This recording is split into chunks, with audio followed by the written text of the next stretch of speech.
ধুন্দল আমার অনেক পছন্দের একটা সবজি। আর চিংড়ি মাছ দিয়ে আমি যেভাবে ধুন্দল রান্না করি সেই রেসিপিটা আজ শেয়ার করব।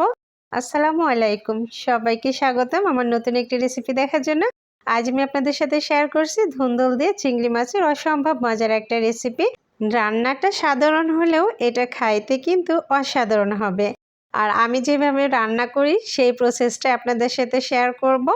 তো এই যে ধুন্দল চিংড়ি রান্না করার জন্য আমি এখানে ধুন্দলগুলো ভালোভাবে এই যে স্কিনটা তুলে ফেলেছি, তারপর সুন্দর করে ধুয়ে আমি এভাবে এখন কেটে নিচ্ছি।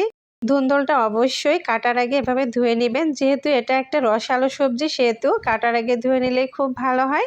তারপর আমি প্যানে এই যে প্রয়োজন অনুযায়ী তেল নিয়েছি, আর এখানে আমি পেঁয়াজ কুচি দিচ্ছি, কাঁচামরিচ ফালি দিচ্ছি, তারপর এখানে রসুন কুচি দিচ্ছি, আর 3টা শুকনা মরিচ দিলাম, আর কিছুটা আস্ত জিরা দিয়ে দিচ্ছি। তো সব কিছু আমি কিছুক্ষণ এই যে এভাবে ভেজে নিব।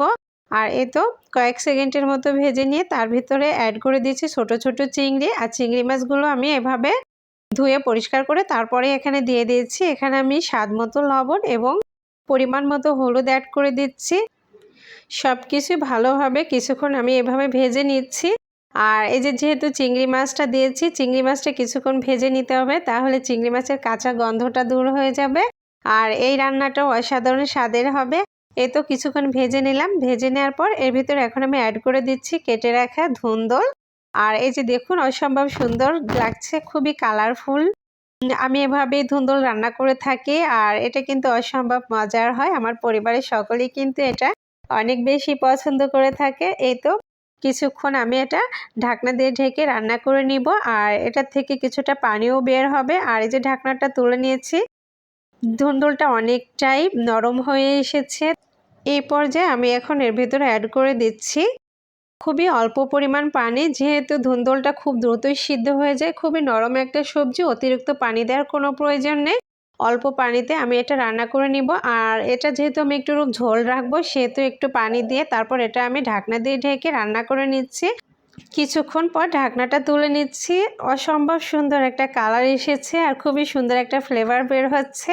চিংড়ি দিয়ে ধুন্দলটা কিন্তু অসম্ভব মজার হয়, গরম ভাতের সাথে তো ভীষণ ভালো লাগে। ধুন্দল খুবই স্বাস্থ্যকর একটা সবজি। গরমের দিনে কিন্তু ধুন্দল দিয়ে এভাবে চিংড়ি রান্না করলে খুবই ভালো লাগে আর স্বাস্থ্যের জন্য অনেক উপকার হয়। গরমের দিনে ধুন্দল সবজিটা কিন্তু আমাদের শরীরের জন্য ভীষণ উপকারী, তাই আমাদের সকলেরই উচিত প্রচণ্ড গরমে ধুন্দল জাতীয় সবজি খাওয়া। তো আমার রেসিপিটা নিশ্চয়ই আপনাদের ভালো লেগেছে, আর যদি ভালো লেগে থাকে তাহলে আমার পেজটি ফলো দিয়ে লাইক, কমেন্টস আর শেয়ার করবেন।